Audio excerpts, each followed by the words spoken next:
자, 구약성경 187페이지 레위기 23장의 말씀을 볼 차례입니다.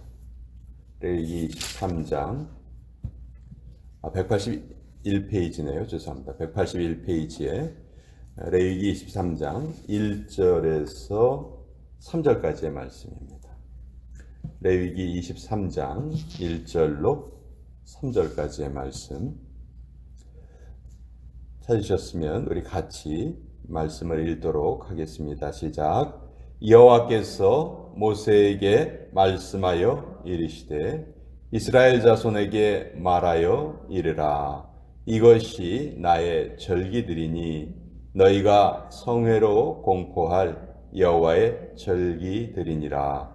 엿새 동안은 일할 것이요 일곱째 날은 쉴 안식일이니 성회의 날이라. 너희는 아무 일도 하지 말라. 이는 너희가 거주하는 각처에서 지킬 여호와의 안식일이니라. 하나님의 말씀입니다. 아멘.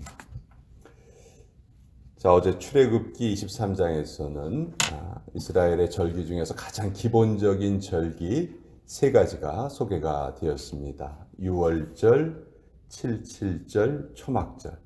근데 레위기에서는 이제 그 절기들이 확대가 되는데요.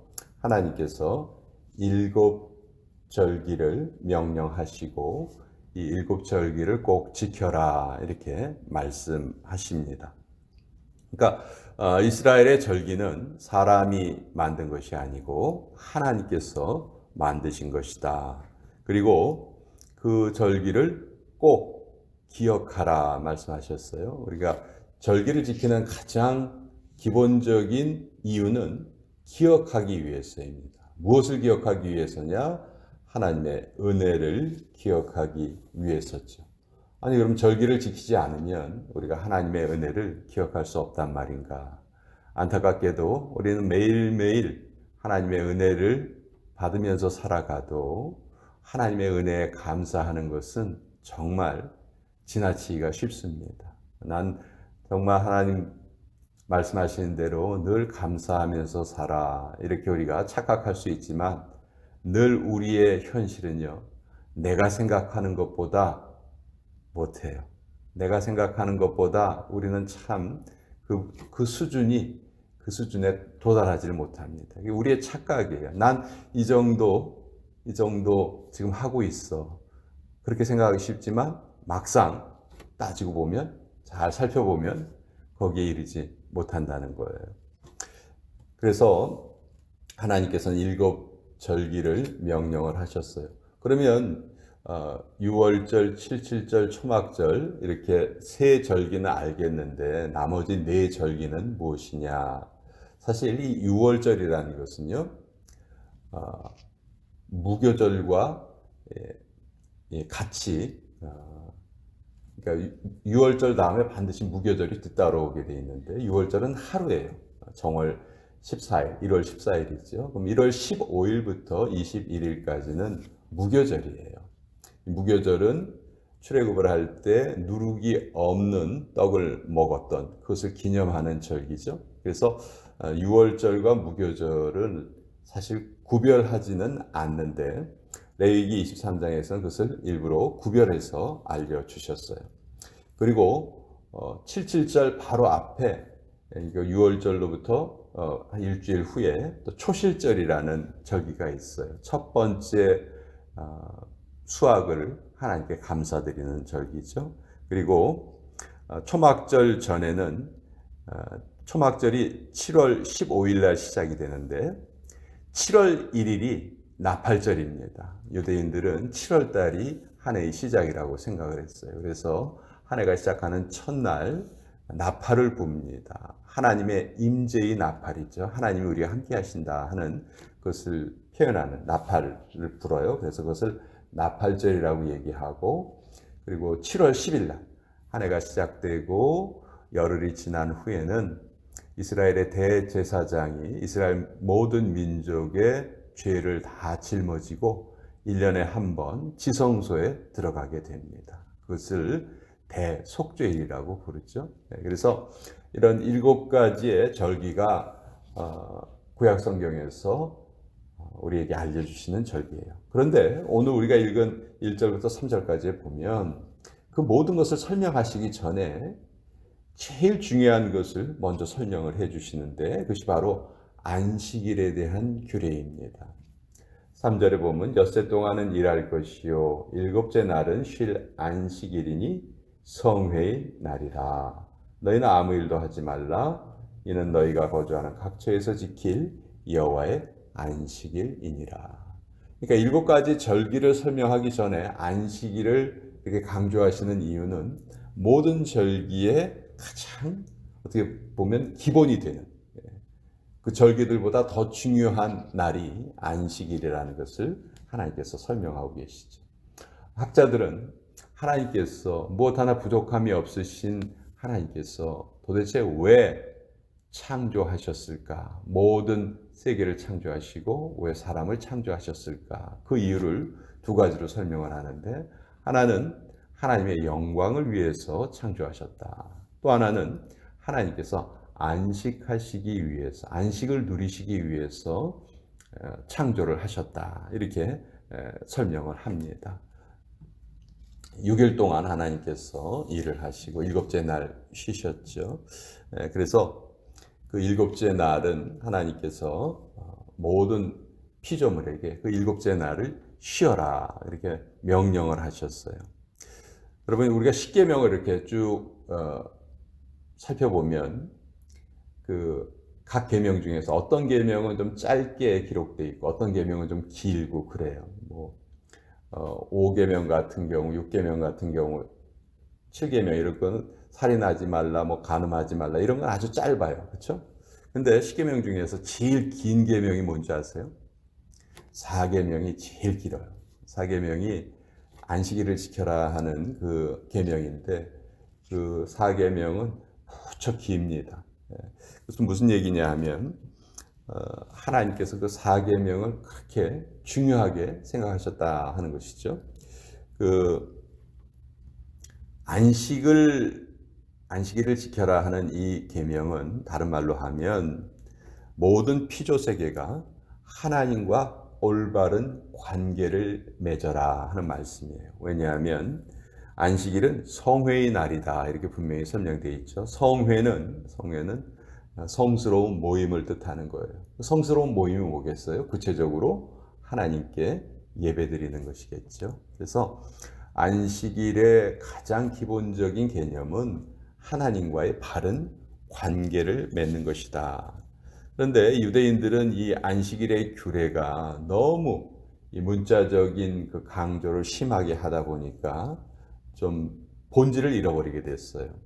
제가 어떤 그 한국 목사님이 이스라엘에서 잠깐 그 몇 달 동안 사신 일이 있었대는데요. 옆집에 유대인이 살았대요. 근데 유대인들은 이제 금요일 저녁이 되면 안식일이 시작이 되잖아요. 그러면 그때 이제 식사를 하고 또 그 회당에 모이고 그러는데 자꾸 금요일 저녁이면은 자기한테 전화가 온다는 거예요. 그 옆집 사람이. 무슨 일인가 알아봤더니 나 대신 좀 에어컨을 좀 틀어달라. 내가 집에 들어가면 더우니까 에어컨을 틀어달라. 자기가 틀으면 되잖아요. 근데 안식일이 시작되면은 에어컨을 트는 게 일이라는 거예요. 그래서 그것을 자기가 틀 수가 없고 또 다른 유대인들에게는 또 부탁할 수 없고 그러니까 너는 한국 사람이니까 내가 너한테 부탁을 한다. 그렇게 그런 경험이 있었다고 말하는 걸 들었습니다. 안식일의 정신이 안식일의 규칙들에 의해서 함몰되었어요. 유대인들은 안식일에 할 수 있는 일, 해서는 안 되는 일 이것을 다 리스트로 적어놨습니다. 조그만 돼지보다 더 무거운 것을 들으면 그것은 일이다.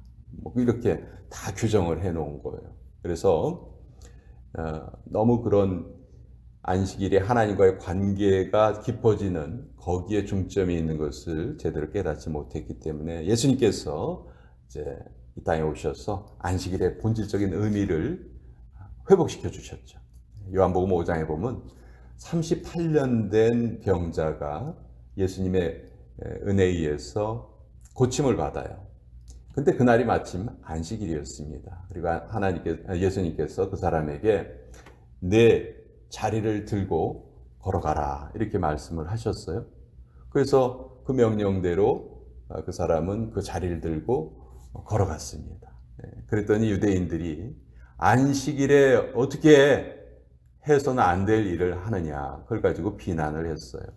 이걸 보면 정말 얼마나 우리가 생각하기에 어리석은 일이에요. 뭐가 중요합니까? 38년 된 병자가 고침받은 사건이 더 중요하잖아요. 근데 그것보다도 안식일에 해서는 안 되는 일, 해도 되는 일, 그런 거를 따지고 있었다는 것이죠. 그래서 예수님은 일부러 이런 행동을 안식일에 집중시켜서 하셨어요. 안식일에 베푸신 기적이 많거든요. 그것은 왜 그러냐 하면 이 안식일의 정신을 제대로 부활시키시고 알려주시기 위해서 그렇게 했다는 것이죠. 우리가 이런 구약의 절기들을 보면 우린 지금 이걸 지키고 있지 않은데 그럼 어떻게 해야 되는가?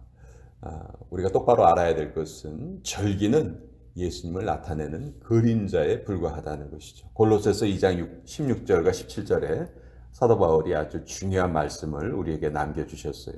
그러므로 먹고 마시는 것과 절기나 초하루나 안식일을 이유로 누구든지 너희를 비판하지 못하게 하라. 이것들은 장래일의 그림자이나 몸은 그리스도의 것이니라. 우리가 모든 절기를 지키는 것이 왜 지키느냐? 결국은 실체는 예수 그리스도다. 예수님을 통한 구원의 완성을 미리 보여주는 것이 절기다. 근데 이제 예수님께서 오셨기 때문에 우리가 그런 어떤 날짜에 집착을 하거나 절기에 집착할 필요가 없다는 것이죠. 실체가 이미 왔기 때문에 그림자는 자연스럽게 사라져야 되는 것이죠. 근데 그것을 모르고 아직도 이 날이 뭐 안식일이다, 초하루다, 이것이 무슨 절기다, 이런 것에 집착하는 것은 가장 중요한 것을 잊어버리는 행동이라는 것이죠. 하나님은 절기의 주인이십니다. 그리고 절기의 영어 표현은 feast입니다. feast는 잔치라는 의미죠. 그러니까 우리가 이 하나님의 절기, 구약의 하나님의 절기를 바라보는 시각은 어떤 하나의 명령으로 지킬 것보다는 이것은 우리에게 베풀어 주신 하나님의 은혜의 잔치다 하는 것을 우리가 꼭 알아야 하고요. 무엇보다도 안식일의 규례가 이제는 예수 그리스도의 실체이신 예수 그리스도의 부활을 기념하는 그 주일에 안식일의 모든 정신이 담겨 있다. 그래서 우리는 주일날 함께 모여서 성회로 모인다. 하나님께 예배를 드리고 또 하나님의 구원의 은혜를 함께 감사하는 것이다. 특별히 절기는 혼자 지키는 것이 아니고 같이 지킨다는 의미가 있어요. 그래서 우리 공동체로 모여서 예배 드리는 것이 너무도 소중한 일이다. 그래서 우리가 앞으로 하나님께서 우리를 부르실 때까지 계속해서 우리 공동체 예배일을 잘 지켜나가는 것이 너무도 중요한 일이다 하는 것, 오늘 그 말씀을 다시 한번 나누어 보았습니다.